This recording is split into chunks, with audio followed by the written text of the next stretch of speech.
if you know that you want to scale up your savings game and you want to be a pro saver, then you're in the right place.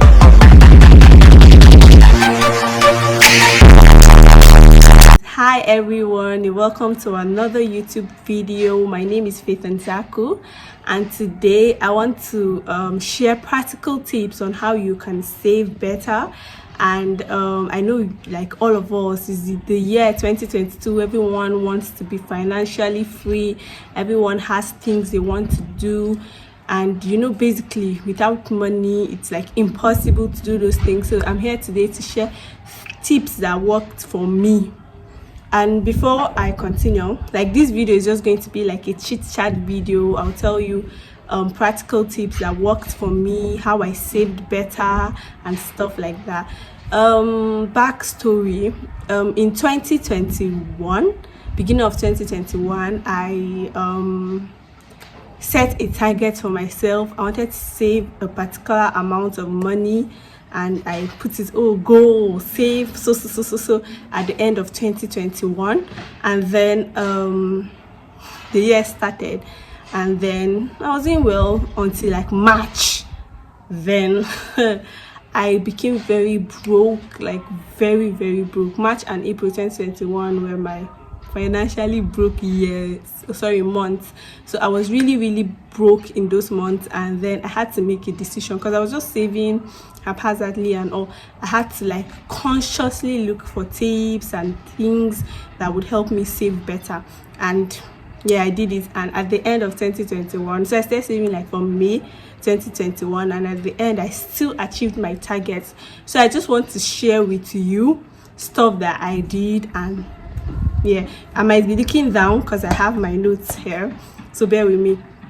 So the first thing I want to say before I go to the tips is that you cannot save when you don't have money. It's no magic. You have to have money to save. So if you want to start this, if you want to start being financially free, you have to get a job, you have to start a business. You just have to have money to be able to save. So yeah, to the tips. The first one is, and this one was the one that drastically helped me, is to cut down your spending. So before the year 2021, I think at the end of 2020, that's Bolt riding app, gives like a summary of how you've done on the app, the rides you've taken and all. And when I looked at that app, I'm like, oh my god, all these rides I took on that app, if I was able to save, then I would be able to like add up and get a car. So I'm like, no, I have to cut down this saving. I have to cut down this expense, sorry. So I now decided that except if it's absolutely necessary, I would not use the Bolt app. So if I want to go somewhere and I see that there are cheaper routes, I can take a cab, I can take along, that's what they call it in Nigeria, a cab, and then I will get to my destination. When it's absolutely necessary, I take Bolt, and that way I cut down my spending drastically. Like, yeah, so most times you catch me like taking a cab and all, and that helped me to improve my savings. Then another thing I cut down on was food. So like before 2021, hey, I used to eat out a lot, like any small thing, ordering food from here, from there. And I decided to cut down on that too, not to the extent that I was starving though, but I cut down drastically on that, and I started eating. And to my advantage at work, we have lunch, so yeah, that helps me to cut down a lot. There are many things you have to search within yourself, look for things that you know that you can cut down on, that will not necessarily affect you so much, and cut down on them. You'll be surprised to see how much money you can save from just cutting down on those like little expenses. Yeah, that's my first point. Then the second one, track your expenses. So when I started planning to save consciously, I was reading stuff, and then I saw that you should track your expenses. I didn't know that how much of an impact that would make, but I just browsed. I went to my store, my app store, and then I got a savings app. It's the name is Spendings. Maybe I'll insert a picture here. spendings, and it has actually been of so much help to me. Maybe if you want me to do like a demo, maybe in one of my vlogs I will do a demo of how it works, but it's pretty easy. If you download the app, you'll be able to find a hang around it. It helps you to impute what you spend daily, and it tracks like your income, your expenses, and then it can give you like a graphical representation using either pie chart or bar chart on how you've performed, the percentage of your expense that is going to food, the percentage that is going to transport, the percentage that is going everywhere. It just shows you. So yeah, I use that app and I was able to track my spending. So like if at the end of the previous month I check and I'm like, oh, you spent a lot of money on food, I'll look at what I bought and all, then I'll look at how I can reduce it and spend lesser in the next month. By that way I would be saving lots of money. Then the third step or the third tip is to have a budget. I'm not so good with budgets, to be honest. My budget is like flexible, but I think that if you're very disciplined, you can have a budget and stick to that budget. That way it will help you save. My fourth tip, which is related to this budget thing, is save first before spending. Save first before help you save.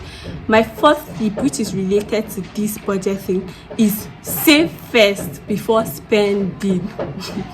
Save first before spending. Like, I'm repeating it because I know that it is very hard. So for example, if you have a business, if you get a salary, you decide on a particular amount that you want to save, then immediately you get those incomes, you just save immediately. You can automate your savings. I used Piggyverse. I'm exploring Cowrywise. I'm trying to do Cowrywise this year, but like I'll automate my savings. So immediately those income come, they go to the savings that I've automated.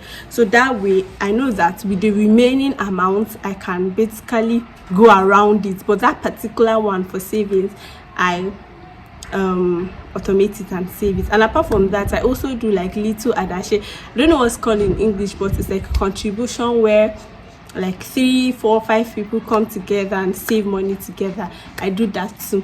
So that's another tip to help you save. But if you want to do that with reliable people, so you don't end up crying at the end of the day.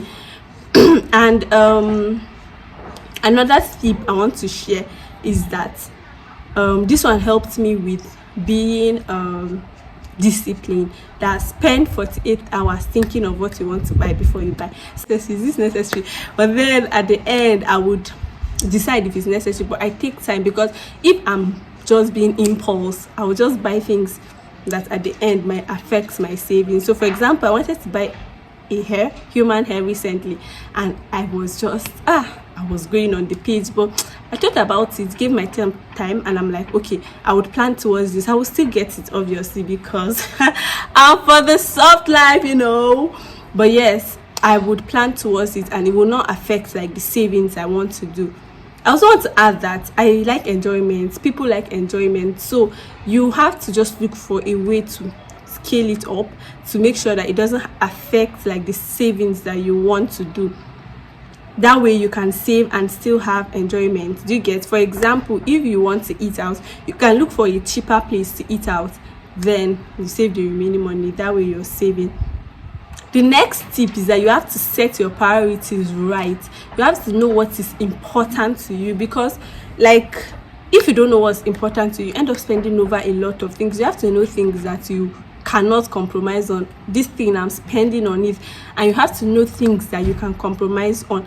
That way it will help your savings. Another tip I'm going to share is save realistically. Do not over save. So that's what happened to me. Like the first 3 months of 2021, I was over saving. Like I would get my salary and I would just salary and other incomes here and there, and I would just over save. Like I would save extremely, if that's the right word to use. I would just save too much, and I'll end up running into issues because I have needs, I have wants I want to attend to, and also save realistically. You know how much you earn, you know how much you work for, you know what your average needs and wants in a month are. you then have to save realistically. There's a difference though. There's when you save and you say, oh, I'm going to cut down certain expenses to make me save more. That one, you're being realistic. But the point is that you just go and over save. This guy, I must reach my target. You end up spending that money.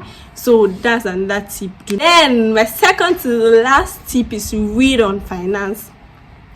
I start dedicating time to read on finance, personal finance, finance growth, and all those type of things. And I saw very useful materials on how to develop and save more and how to be financially independent. And that way it motivated me to like save more and just save more basically, because I'm reading, I'm gaining more knowledge, I'm gaining more means to invest. I'm gaining how to like just keep my savings on track and stuff, get little interest here and there. Yeah, I was learning that, so that helped me along my journey. The last tip I want to share, I'm just excited. Pick my skin though. This is me being vain, don't mind me. So the last tip is to have an emergency fund. I'm still struggling with this, but it's very important so that you don't affect your spending doesn't affect your savings. For example, there are unseen circumstances that can just pop up. Your car can spoil, anything can just happen that you will not have to go and dip your hand into the savings. But once you just put little amounts here and there to be just be there when stuff happen, like you just set out a different fund for emergencies. So if any emergency happens during the year, you can sort it out, and at the end, no emergencies occur, all thanks to God, you put it back to your savings. So I think, yeah, or maybe should I give you an extra tip? Yes, one last extra tip: have a motivation for why you are saving. Like for example, if you want to buy a car, you can a pro for vision boards. You can put the car you want to buy on the vision board. Every day you wake up, you look at the car. Anytime you want to spend the money, you look at the car. Like it motivates. If you want to get a house, the same thing. Just have a motivation for why you're saving, so that at the end of the day, whenever you're tempted to like spend, you have that motivation that keeps you going, and like, this girl, you have to do this. Hey you girl, be disciplined. Yeah, that's like all for the tips. But let me just round up this video. You have to learn the acts of delayed gratification. You cannot use up what you have now and expect to still have in the future. You have to tell yourself, you have to keep on talking to yourself that I'm doing this for the future. I cannot just keep on spending everything I have now. Like, do you get? So you have to tell yourself that I am going to subject myself, I'm going to discipline myself to save this money to achieve what I want in the future. That way you're like building up momentum and you're practically saving has helped a lot of people. I get a lot of messages, or not messages, I watch a lot of clips saying that, oh, you can't get rich by saving and all. But you have to start from somewhere. You have to make sure that even with the small you're earning, you have to build up on it. And you cannot build up when you don't have anything. You have to have something to build up on it. For example, if you want to start a business, you can then save and use it to start up that business. Without saving, you wouldn't be able to get the capital, the resources to start up that business. That's it. So if you want to save, you can apply all these tips. You can share it like your savings with me. Let me just round up this video. For you to save effectively and efficiently, you have to learn the acts of delayed gratification. You have to subject yourself now for things you want later, so you don't have to struggle in the future. You have to just keep on saving. I know that there are messages out there that, oh, you can't get rich by saving. Yes, but it gives you the startup. If you want to start a business, for example, you save, you start working towards it, you start up something, then investors can see and invest in your business. But you cannot just spend everything you have. I learned the hard way because I became broke, and that was when I told myself, me, I would never be in this state again. I even had to start borrowing money. I made up a conscious decision that I was not going to be that person that would be so broke in that extent. And that way, God helping me out. Yeah, I've been saving, and yes, I reached my targets for the last year. I want to say, but I don't know. Talking about money on the internet is controversial, but I reached that goal. And when I think about it, I'm like, I can't believe, like, on a normal day, I'm not going to see that money anywhere, but I sat down and I saved, and yeah, I had this. So this should be your motivation. If you've been struggling, you can send me messages. Let's talk about it, how you can scale up your savings. But just save. 2022 is the year where we become financially free. We travel. You can save to travel. You can save to do anything, but just make sure you apply all these tips and you save. I look forward to hearing your saving story and how you're able to like save and stuff like that. Thank you for watching my videos. Thank you for always being here. Thank you. I really do appreciate it. I look forward to more videos with you. Please like, subscribe, message me. Thank you for staying up to this time and watching my video. I hope it was helpful. I hope it was informative. If you have any other questions, you can just put it in the comment section. Please don't forget to like, don't forget to subscribe, don't forget to share my videos. Till we see again.